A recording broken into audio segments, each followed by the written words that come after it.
আসসালামু আলাইকুম। আশা করি সকলেই ভালো আছেন। জাতীয় পেনশন কর্তৃপক্ষ থেকে একটি নিয়োগ সার্কুলার প্রকাশ করা হয়েছে। একেবারেই সরকারি স্থায়ী রাজস্ব খাতভুক্ত নিয়োগ সার্কুলার এবং বাংলাদেশের যেকোনো জেলার যেকোনো প্রার্থীরা আবেদন করতে পারবেন জাতীয় পেনশন কর্তৃপক্ষের এই নিয়োগ সার্কুলারে।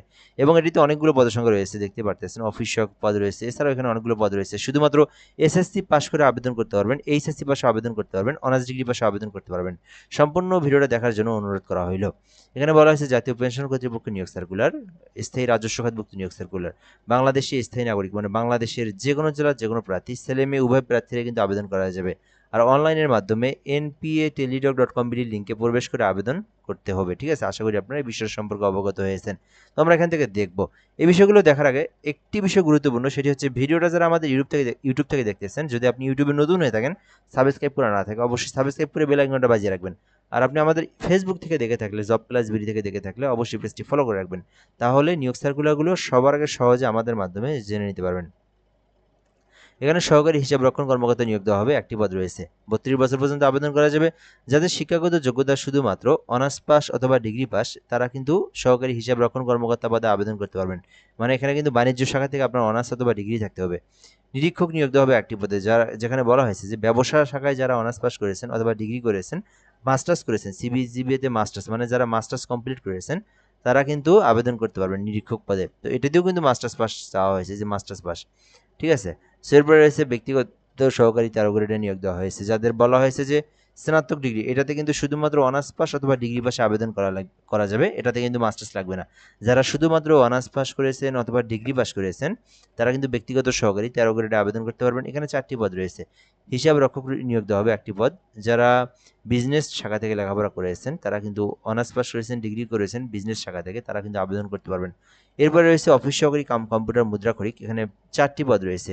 শুধুমাত্র উচ্চ মাধ্যমিক এইচএসসি পাস করলে আপনারা অফিস সহকারী কাম কম্পিউটার মুদ্রাক্ষরিকে আবেদন করতে পারবেন। ড্রাইভার নিয়োগ দেওয়া হবে একটি পদে, যেখানে শুধুমাত্র এসএসসি পাস করে আবেদন করতে পারবেন।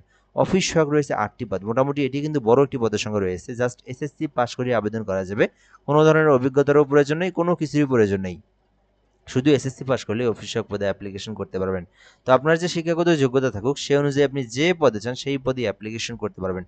এবং অ্যাপ্লিকেশন করতে যে বিষয়গুলো গুরুত্বপূর্ণ, বয়স থাকতে হবে 18 থেকে 32 বছর পর্যন্ত, তাহলে আপনারা এই আবেদনটি করতে পারবেন। এবং আবেদন করার জন্য এখান থেকে যে লিঙ্ক দেওয়া রয়েছে, সেই লিঙ্কের মধ্যে কিন্তু প্রবেশ করে আবেদনটি করতে হবে। সো এখানে বলা হয়েছে যারা নিজেরা আবেদন করতে পারেন, npa.telidoc.com.bd লিঙ্ক দেখতে পারতেছেন, এই লিঙ্কে প্রবেশ করে আপনার এই আবেদনটি করতে হবে।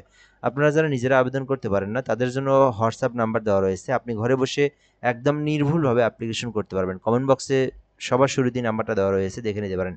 সো কমেন্ট বক্সের নাম্বারে হোয়াটসঅ্যাপ এসএমএস করবেন, আপনার আবেদনের তথ্যগুলো দিবেন, আমরা আবেদন করে দিয়ে অ্যাপ্লিকেশনের কপিটা পাঠিয়ে দেবো সঙ্গে সঙ্গে। এই আবেদনটি কিন্তু চলমান থাকবে 28শে জুলাই পর্যন্ত। বর্তমানে আবেদনটা চলমান রয়েছে, এই জুলাই মাসের 28 তারিখ পর্যন্ত আবেদনটি করতে পারবেন।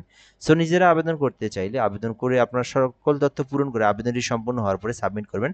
সাবমিট হয়ে গেলে সরকারি ফি জমা দিতে হবে, যেখানে বলা হয়েছে 1 নম্বর কর্মীকে আবেদন করলে 223 টাকা, এবং এখানে পরবর্তী যে পদ রয়েছে সেখানে যে কোনো পদে আবেদন করলে 168 টাকা জমা দিতে হবে। এবং অফিস সহায়ক যে পদটি রয়েছে, এটাতে আবেদন করলে 56 টাকা পেমেন্ট ফি জমা দিতে হবে।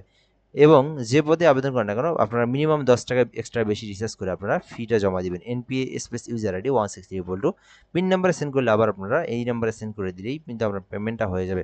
তো আশা করি বুঝতে পেরেছেন। যদি কোনো কিছু না বুঝে থাকেন এই নিয়োগ সার্কুলার নিয়ে, আপনি কিন্তু কমেন্ট করতে পারেন, কমেন্টের মাধ্যমে রিপ্লাই দিয়ে জানিয়ে দেওয়া হবে ইনশাআল্লাহ। ধন্যবাদ, ভালো থাকবেন, আসসালামু আলাইকুম।